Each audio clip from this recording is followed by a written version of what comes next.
Fourth leg is between Ladakh and Badrinath, which is about 1700 plus kilometers. All those videos which I am going to record in this route are put up in the playlist in our channel.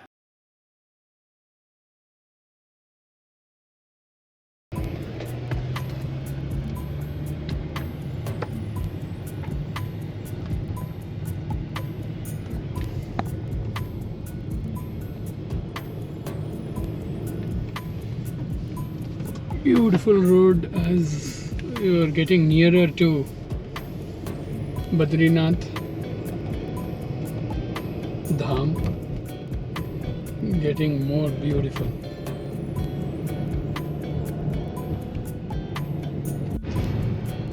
Such a beautiful sight.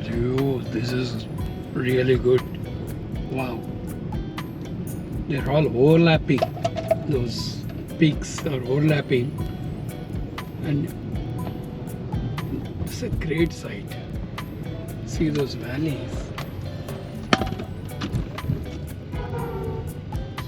See the valleys and it's amazing.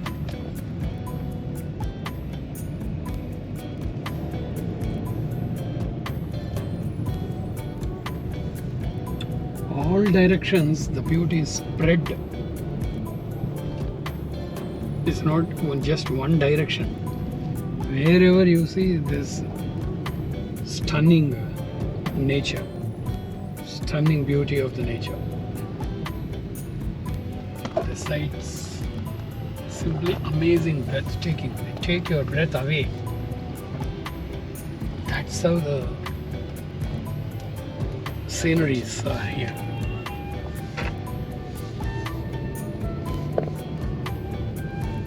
Whichever way you look, you'll find stunning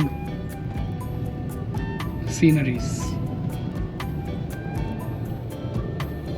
So I'm moving the camera in all directions, trying to capture most of it.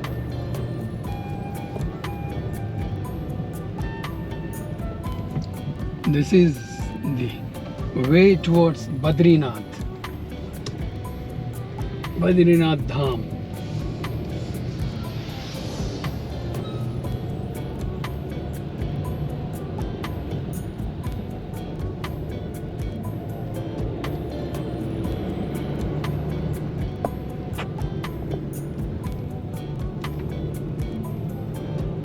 Not giving anything away.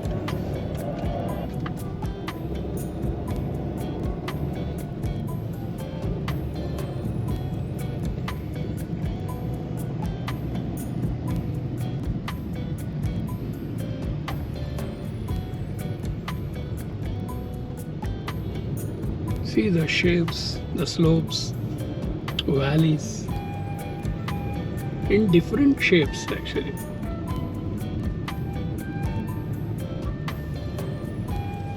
Mountains overlapping,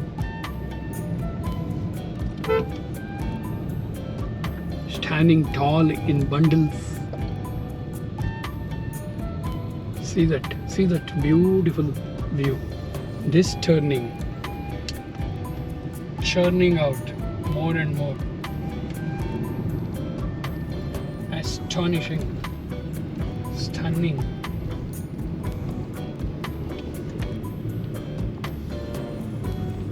Views.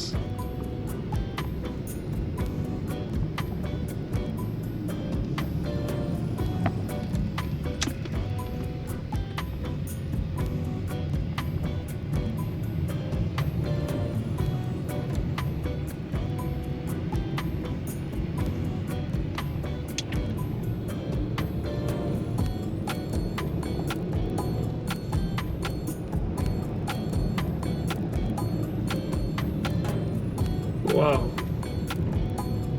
what a beautiful place this is. Wow, amazing.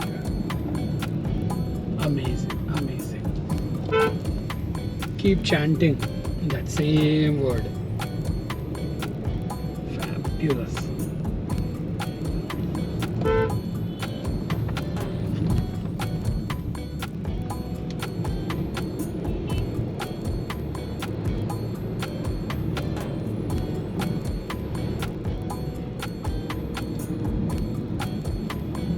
exhilarating experience, this journey from Sonprayag to Badrinath. Breathtaking views.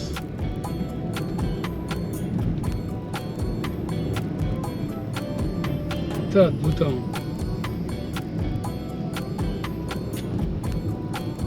ఎంత చూసినా తనివి తీరనంత అందం, అద్భుత దృశ్యాలు, లోయలు, కోనలు, కొండలు, మధ్యలో చిన్న చిన్న నదుల పాయలు,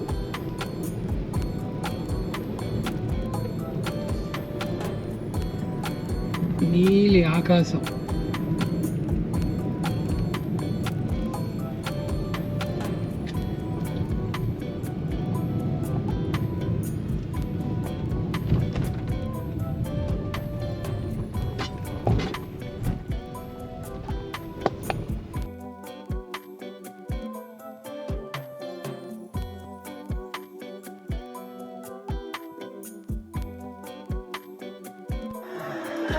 ఆహా, అద్భుతమైన బద్రీనాథ్ ఆలయం.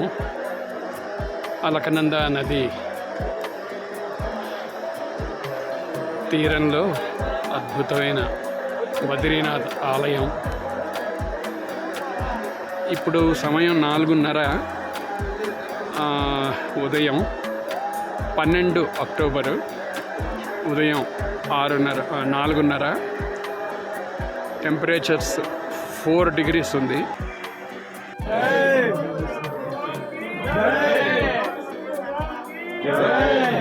ఇది ఆలయ ముఖద్వారం.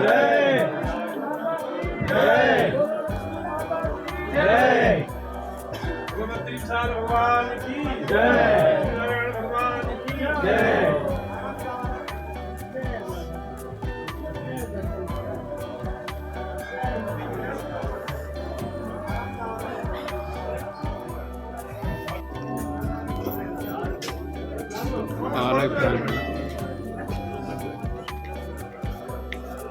ఓం నమో శ్రీ బద్రీ లక్ష్మీనారాయణ స్వామి నమః.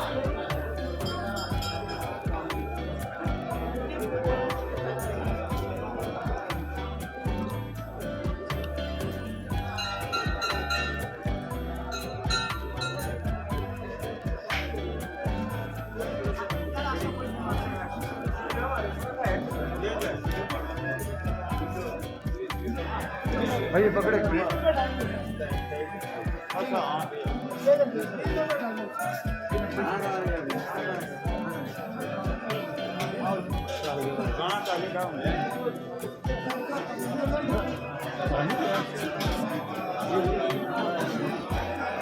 ఓం నమో శ్రీ బద్రీ లక్ష్మీనారాయణ స్వామి నమః.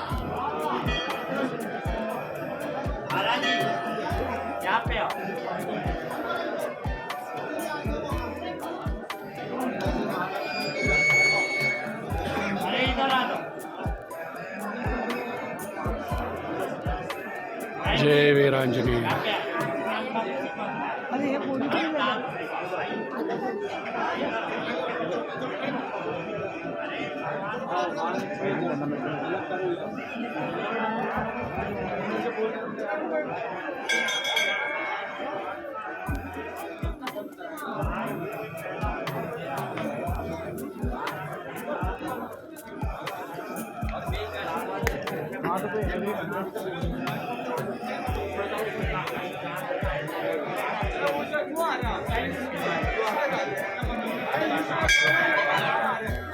సమయం 4:45.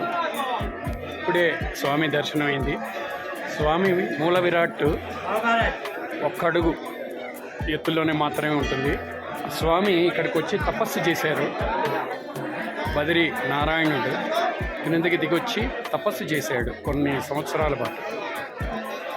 ఆ తపస్సు ఆయన కూర్చున్న పద్ధతే విగ్రహం రూపం. ధ్యానం చేసేప్పుడు ఎలా కూర్చుని ఉంటామో అదే ఆ విగ్రహ రూపం. ఆ మూల విరాట్ ఆ రూపంలో ఉంటారు. ఒక్కడుగు ఎత్తు మాత్రమే. అది బద్రీ నారాయణ స్వామి. ఆయన పక్కన ఒక పక్కన కుబేరుడు ఉంటాడు. కుబేర విగ్రహం పెట్టారు ఓ పక్కన. ఇంకో పక్కన నరనారాయణ.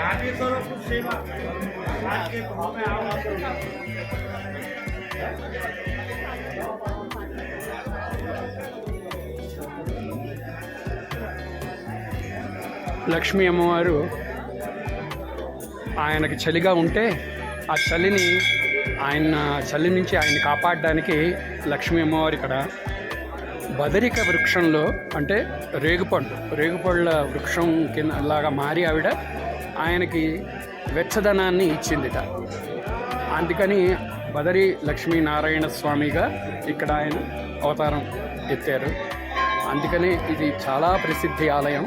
ఇది వైష్ణవ ఆలయాల్లో 108 వైష్ణవ ఆలయాల్లో ఇది కూడా ఒక ముఖ్యమైన ఆలయం. అలాగే ఇక్కడ బౌద్ధమత ఆర్కిటెక్చర్ అంటే శైలి, నిర్మాణ శైలి బౌద్ధమతం పరంగా ఉంటుంది. మొత్తం చూడండి, అంత బౌద్ధమత పరంగా ఉంటుంది. ఎందుకంటే నారాయణ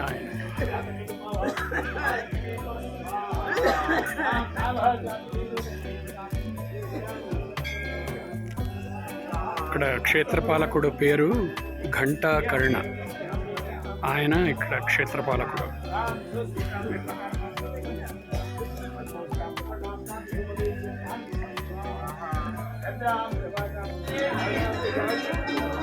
ఇప్పుడు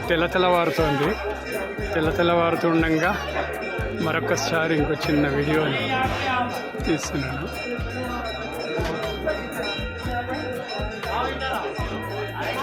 ఇక్కడికి వచ్చి శ్రీహరి నారాయణుడు తపస్సు చేశాడు. ఈ ప్రాంతాల్లో శివుణ్ణి వేడుకున్నాడు హిమాలయాల్లో తనకు కూడా ఒక చోటు చూపించమని. అప్పుడు పరమశివుడు ఆ తపస్సుకు మెచ్చి ఇక్కడ ఆయనకి స్థానాన్ని కల్పించాడు. ఇక్కడ క్షేత్రపాలకుడు ఘంటాకర్ణ దేవుడు. ఆయన గురించి నాకు అంతగా తెలియదు. ఆ పూజారిని అడిగితే ఆయన కూడా అసలేం తెలియదు. చాలా పెద్ద కథ ఉంది అని అన్నాడు ఆయన. అందుకని నన్ను ఎవరైనా అడిగినా కూడా ఘంటాకర్ణ ఎవరు అంటే చాలా పెద్ద కథ అని అంటాను. అంతకు మించి నాకు ఏం తెలియదు. చాలా ఆనందంగా ఉంది. ఇప్పుడు కొంచెం వెలుగు వచ్చిన తర్వాత ఇంకా అద్భుతంగా ఉంది. ఇందాక ఒక వీడియో తీశాను, ఇప్పుడు మరొక వీడియో తీస్తున్నాను. ఇక్కడే లక్ష్మీదేవి అమ్మవారు, లక్ష్మీ అమ్మవారు.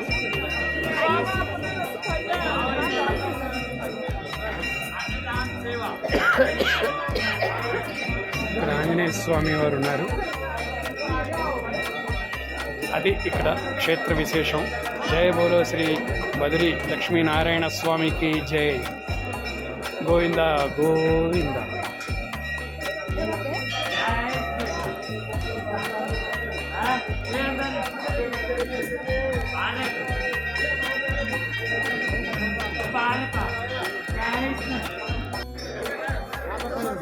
అద్భుతమైన బద్రీనాథ్ క్షేత్రం దర్శనం అయిపోయింది. పొద్దున్న 4:30కు వచ్చాను. అప్పుడు టెంపరేచర్స్ కూడా 4 డిగ్రీలు. చక్కటి దర్శనం అయింది. ఇప్పుడు వెలుగు వస్తుంది, చక్కగా వెలుగు వచ్చింది కాబట్టి ఇంకొక వీడియో తీస్తున్నాను. మొత్తం 2 వీడియోలు, ఒకటి చీకట్లో తీసా, ఒకటి వెలుగు వచ్చిన తర్వాత తీసా.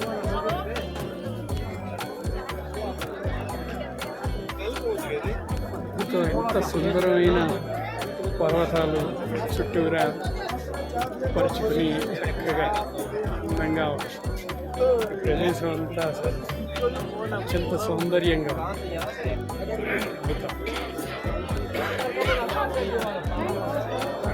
శ్రీ బదరి లక్ష్మీనారాయణ స్వామికి జై.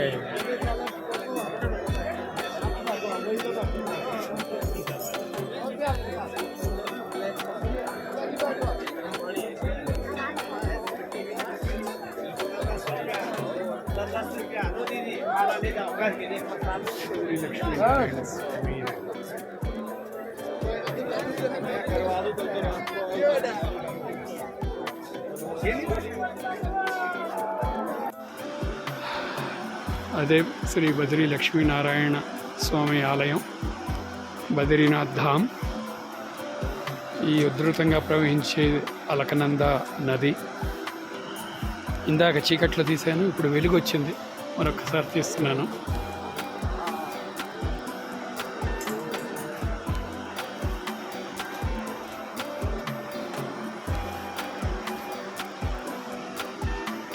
అద్భుతం, పరమానందం. ఈ విధంగా నా చార్ధామ్ యాత్ర కూడా సఫలమైంది. భగవంతుడి కృపా కటాక్షాలతో ఎటువంటి విఘ్నాలు లేకుండా, ఎటువంటి అవాంతరాలు అడ్డంకులు లేకుండా చాలా ఆనందదాయకంగా చార్ధామ్ యాత్రని పూర్తి చేశాను. ఈరోజు 12 అక్టోబర్ 2023. పరమ ఆనందంగా ఉంది నాకు. మీ అందరితో కూడా ఈ విషయాన్ని పంచుకోవడం, మీ అందరూ కూడా ప్రత్యక్షంగా చూడకపోయినా వీడియోల ద్వారా ఈ పూర్తి యాత్రని వీక్షించినందుకు మీ అందరికీ కూడా ఆ స్వామి కరుణా కటాక్షాలు, శివకేశవులిద్దరి కరుణా కటాక్షాలు మీకు అందరికీ లభిస్తాయి.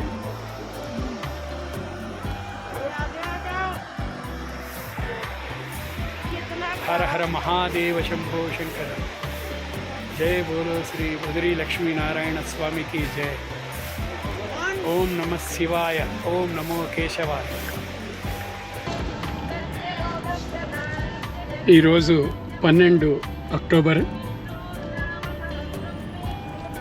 పొద్దున్న అద్భుతమైన బద్రీనారాయణ స్వామి లక్ష్మీ అమ్మవారితో సహా అద్భుతమైన దర్శనం జరిగింది. పొద్దున్నే 4:30కి లేచి వెళ్ళి దర్శనం చేసుకున్నాను. అప్పుడు టెంపరేచర్స్ కూడా 4 డిగ్రీలు. అదృష్టం బాగుండి అంతగా రద్దీ లేదు. చక్కగా 2 సార్లు స్వామివారి దర్శనం చేసుకోగలిగాను. మొబైల్లో వీడియోలన్నీ తీశాను, ఎందుకంటే ఇది తీసుకెళ్ళడానికి కుదరలేదు. ఇప్పుడు మానా విలేజ్, మానా అనే గ్రామానికి వెళ్తున్నాం. అక్కడ శ్రీ వ్యాస మహర్షి, శ్రీ గణపతి దేవులు ఇద్దరు, శ్రీ వినాయకుడు, వాళ్ళ గుహలు ఉన్నాయి అక్కడ. వ్యాస మహర్షి మహాభారతాన్ని చక్కగా ప్రవచిస్తుంటే వినాయకుడు కంఠం ఆపకుండా 1,00,000 పైన శ్లోకాలు రాశారు. అక్కడే ఆ 2 గుహలు ఉన్నాయి మానా అనే విలేజ్లో. అవి చూడడానికి వెళ్తున్నాం. అదే చోట భీమశిల అని, భీమా పూల్ అని కూడా ఉంది. భీమా పూల్ అంటే భీముడు వంతెన. భీముడు నిర్మించింది కాదు.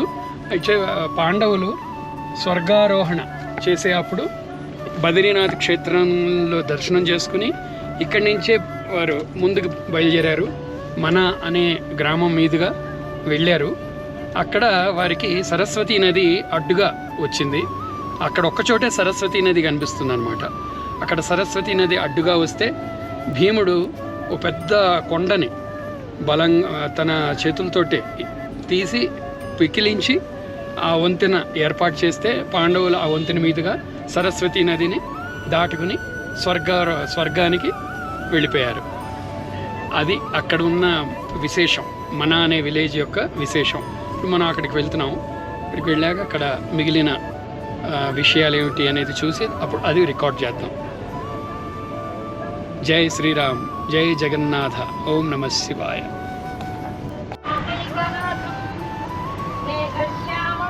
బద్రీనాథ క్షేత్రం. ఇప్పుడు మనం బద్రీనాథ్ ఆలయం నుంచి, ధామ్ నుంచి మనా అనే గ్రామానికి వెళ్తున్నాం. ఆ దారి యొక్క రికార్డ్ చేస్తున్నాను. ఆ దారిని, అది 5 కిలోమీటర్లు ఉంటుంది బద్రీనాథ్ నుంచి. పొద్దున్న ఇప్పుడు 7 గంటలు అవుతోంది సుమారుగా.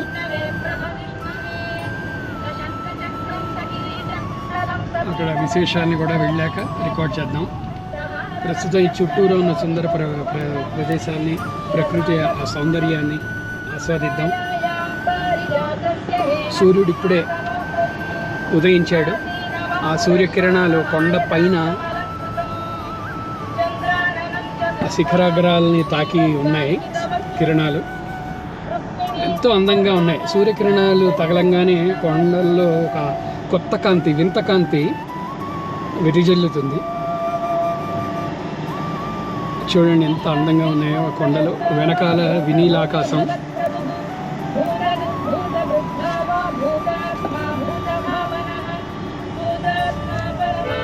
చాలామంది ఇప్పుడు మన విలేజ్కే బయలుదేరుతున్నారు మనలాగానే.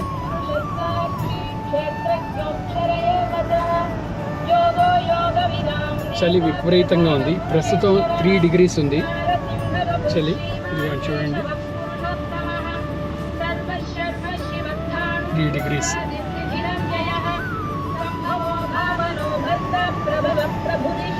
విపరీతమైన చలి. అదే ఆనందం. ఆ చలిలోనే వెళ్ళి స్వామివారి దర్శనం చేసుకోవడం ఒక అనుభూతి. పక్కనే అలకనంద నది ప్రవహిస్తోంది. ఇదొక చాలా ముఖ్యమైన అంశం కూడాను. అంటే ఆదిశంకరాచార్యుల వారు శివకేశవులు ఇద్దరినీ కూడా సమానంగా ఆయన చూశారు. అంటే అద్వైత సిద్ధాంతం ప్రకారం శక్తి అనేది ఒకటే, దైవశక్తి, దైవ ఉనికి, దేవుడి ఉనికి అనేది ఒకటే. అది శివుడవని కేశవుడవని అంతా ఒకటే అనే ఉద్దేశంతో ఆయన ఆ సామరస్యాన్ని తీసుకొచ్చారు. ఇక్కడ ఆ క్షేత్రాన్ని పునఃప్రారంభించి పూర్వ వైభవాన్ని మళ్ళీ తీసుకొచ్చారు. కాబట్టి ఆయన ఇరువురు దేవతల పట్ల ఒకే పద్ధతిలో ఉన్నారని అందరికీ కూడా అదే సందేశాన్ని ఆయన ఇచ్చారు. అది ఇక్కడ విశేషం. ఓం నమో శ్రీ బదరీ లక్ష్మీనారాయణ స్వామి నమః. ఓం నమః శివాయ. హర హర మహాదేవ శంభో శంకర.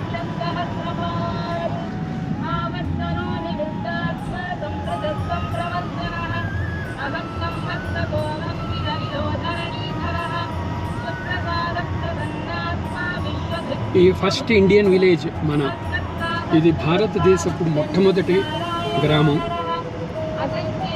అదేవిధంగా ఈ భారతదేశం ప్రస్తుతం ఉన్న సరిహద్దుల్ని చూసుకుంటే ఈ మన అనే గ్రామం చిట్ట చివరి గ్రామం. ఆ తర్వాత చైనా దేశం వచ్చేస్తుంది, చైనా బార్డర్, చైనా సరిహద్దు. ఇది చిట్ట చివరి గ్రామం కూడా.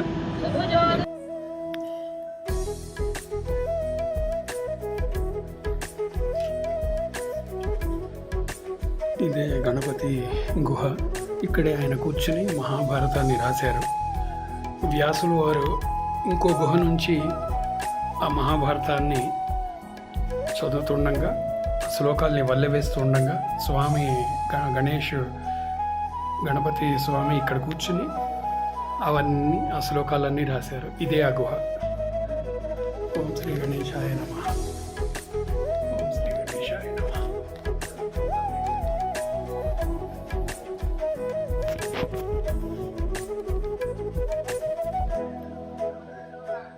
శ్రీ వినాయకుడు మహాభారతాన్ని రాసిన చోటు ఆ గుహ ఇక్కడే. అది గుహ. ఇందాక అంతర్భాగాన్ని రికార్డ్ చేశాను. ఇది బయట నుంచి పెద్ద కొండ.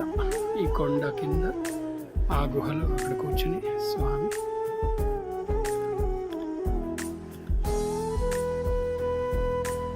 మహాభారతాన్ని రాశారు. ఓం గణపతే నమః.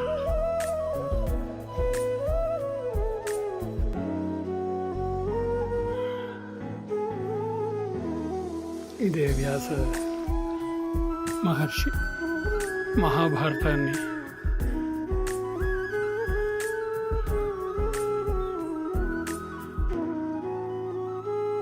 ప్రవచనం మొట్టమొదటిసారిగా చేశారు. మహాభారత శ్లోకాల్ని ఇక్కడ ఆయన చదువుతుంటే కింద వినాయకుడు ఆ మహాభారతాన్ని రాశారు. చెప్పేవారు ఎప్పుడు పైన ఉండాలి, రాసేవారు కింద ఉండాలి. కాబట్టి వ్యాసుడి గుహ కొంచెం ఎత్తులో ఉంటుంది పైన, వినాయకుడి గుహ కొంచెం కిందకు ఉంటుంది. అది ధర్మం కాబట్టి ఆ విధంగా జరిగిందనమాట. ఇక్కడి నుంచి వ్యాస భగవానుడు మహాభారతాన్ని చదువుతుండగా కింద వినాయకుడు చక్కగా ఆయన ఒకేసారి విని ఒకేసారి రాశారు. మళ్ళీ గంటను దింపకుండా రాశారు ఆయన. ఒక్కసారి కూడా మళ్ళీ ఒక్క శ్లోకాన్ని, ఒక పదాన్ని కూడా మళ్ళీ ఆయన రిపీట్ చేయలేదు. ఇంకొకసారి మళ్ళీ చెప్పలేదు. ఒక్కసారి విని ఆయన ఒకేసారి రాసేసారు అనమాట వినాయకుడు.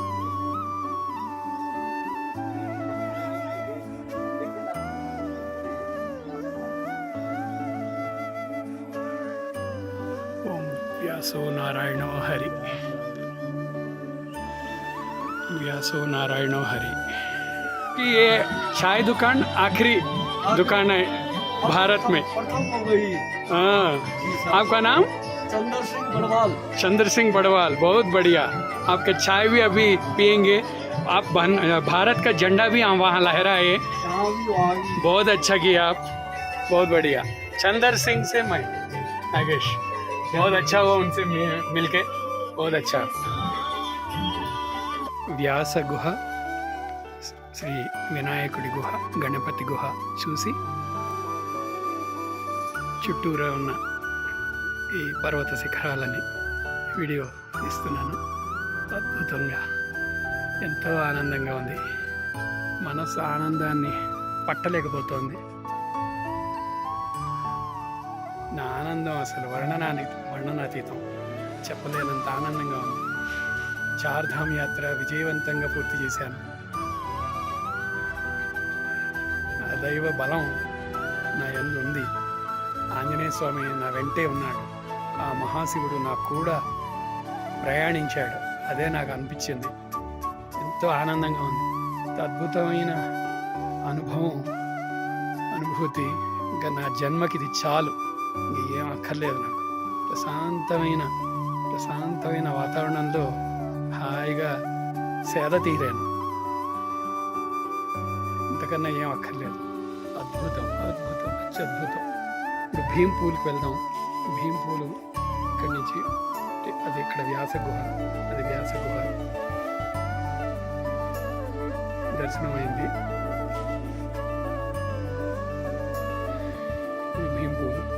భీంపూల్కి ఇప్పుడు వెళ్తాం.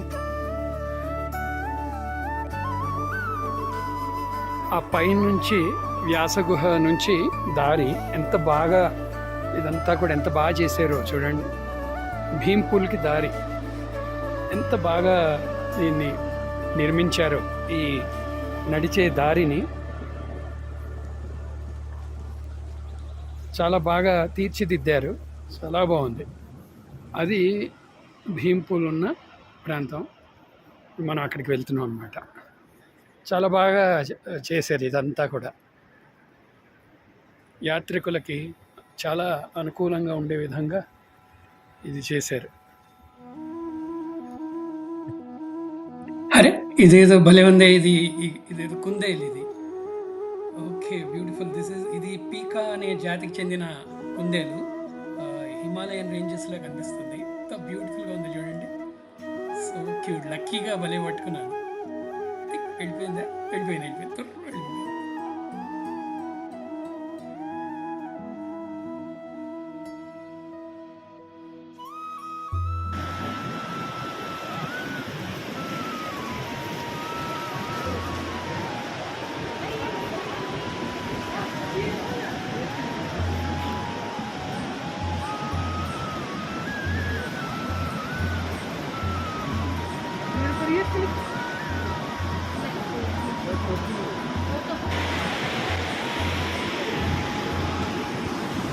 అది సరస్వతి అమ్మవారి ఆలయం.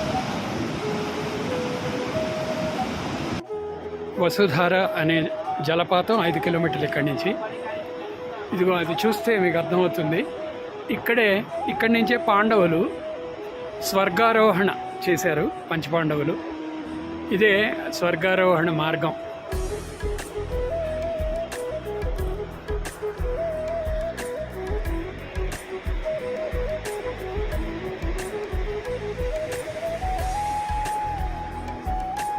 స్వర్గారోహణ మార్గం.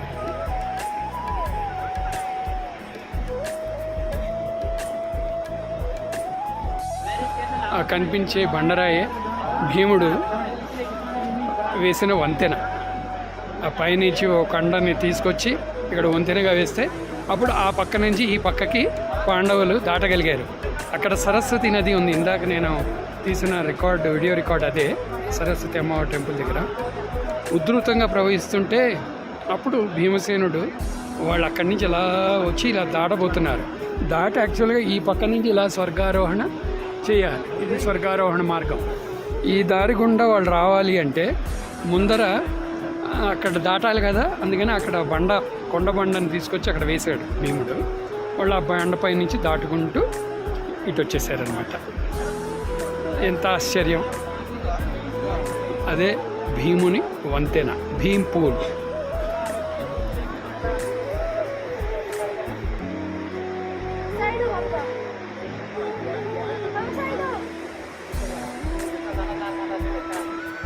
అద్భుతం, ఆనందకరం. ఎంత అద్భుతంగా ఉందో చూడండి.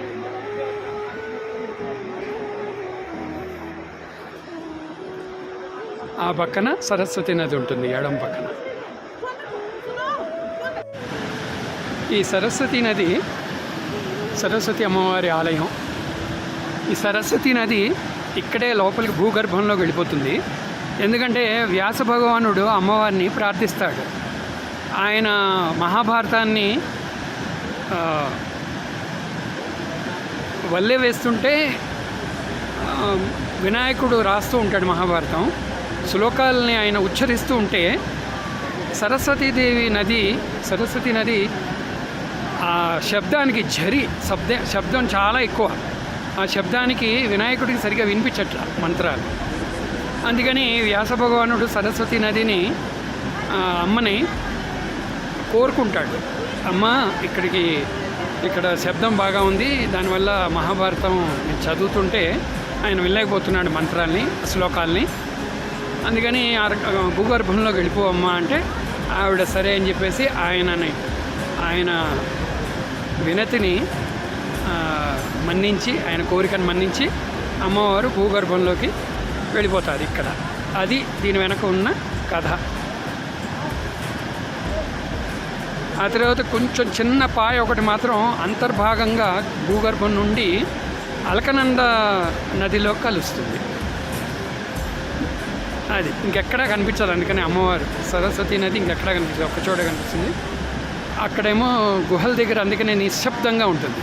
లేకపోతే ఇదివరకు సరస్వతి నది ఆ గుహ పక్కన ఉండి వ్యాస గుహ, వినాయకుడి గుహ, ఇందాక చూసాం కదా గణపతి గుహ, ఆ పక్క నుంచి ప్రవహించేది నది. అంతకుముందు 5000 సంవత్సరాల పూర్వం వ్యాస భగవానుడు కోరిన మీదట అమ్మవారు ఆ కోరికను మన్నించి ఇక్కడే గర్భంలోకి, అంటే భూగర్భంలోకి ఆవిడ లోపలికి వెళ్ళిపోయారనమాట. నది ప్రవహిస్తుంది. అది దీని వెనక ఉన్న కథ, పురాణ విశేషం. These are crows with yellow beaks. Very interesting. They have yellow beaks. They are all crows only. Very interesting. Until they shout, we don't know.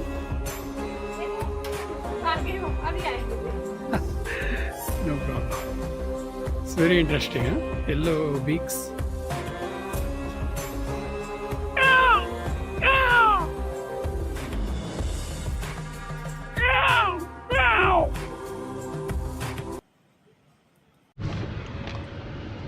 అందరికీ శుభోదయం. ఈరోజు 12th అక్టోబర్. ఇప్పుడు 12 అవుతోంది, 12:50 అయింది.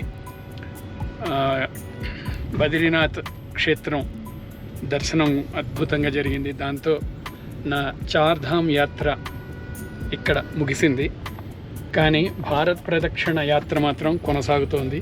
ఇప్పుడు కర్ణప్రయాగ్కి బయలుదేరాను.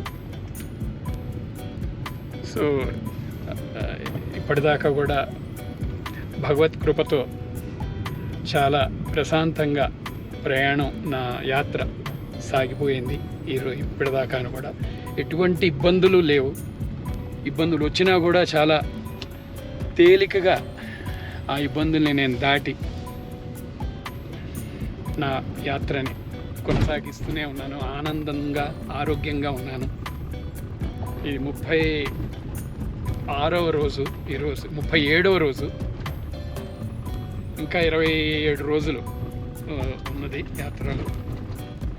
ముఖ్యంగా అందులో నార్త్ ఈస్టర్న్ స్టేట్స్, 7 స్టేట్స్ చాలా ముఖ్యమైన భాగం, సింహభాగం. ఆ రాష్ట్రాల్లో నా ప్రయాణం ఉంటుంది. సో అది కూడా నేను భగవంతుడి మీదే భారం వదిలేసి నిశ్చింతగా నా ప్రయాణాన్ని కొనసాగిస్తాను. బద్రీనాథ్ క్షేత్రం ఇప్పుడే జస్ట్ బయటకు వచ్చాను. ఇక్కడున్న అద్భుతమైన సుందరమైన దృశ్యాలు, నిన్న రాత్రి చీకటి వేళ వచ్చాను కాబట్టి నాకు ఇవి చూడలేదు, ఇవి కనిపించలేదు. ఇప్పుడు కొంచెం చక్కగా వెలుగులో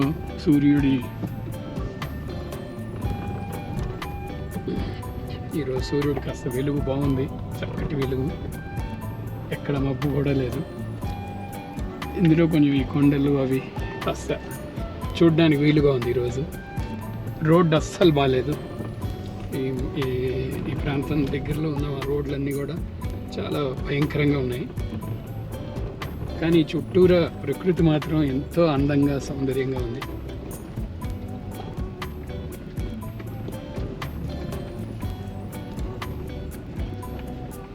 కొంతమేరకు తీసి తర్వాత మంచి ప్రదేశం వచ్చాక మరొకసారి రికార్డ్ చేస్తాను. ప్రస్తుతానికి ఇక్కడ డ్రైవింగ్ మీద కాన్సన్ట్రేషన్ చేస్తాను. ఇదే బద్రీనాథ్ క్షేత్రం ప్రారంభం, అంటే లోపల మనం ప్రవేశించే ముందర ఇంత అద్భుతంగా ఉంటుంది. చాలా అద్భుతంగా ఉంది ఇక్కడ పర్వత ప్రాంతం అంతా కూడా.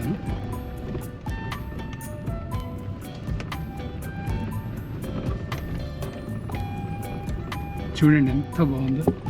ఈ దుమ్ము ఎంత వదిలేస్తే పైన కొండల్ని, ఆకాశాన్ని, ఆ అందాలని చూడండి, ఎంత లోయల్ని, అద్భుతం.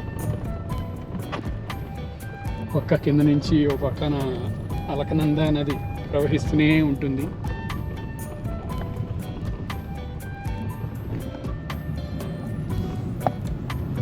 అదే ఆ క్షేత్రం వెనక కనిపిస్తోంది.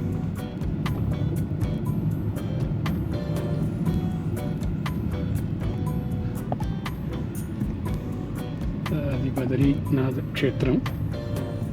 సంబంధించిన కొండలు అవి దాటిపోతున్నాం. ఇంకా ఆయనకు మళ్ళీ ఎప్పుడో మళ్ళా పునర్దర్శనం భాగ్యం ఉంటే మళ్ళీ వస్తాం. కానీ మరపురాని జ్ఞాపకంగా నా జీవితానికి సరిపడినంత అద్భుతమైన అనుభూతిని భగవంతుడు నాకు కల్పించాడు ఈ చార్ధామ్ యాత్ర ద్వారా. అలా మనస్సంతా నిండిపోయి ఉంది. మరొకసారి ఈసారి మళ్ళీ కలుద్దాం. ఇప్పుడు ప్రస్తుతానికి ఆఫ్ చేస్తున్నాను.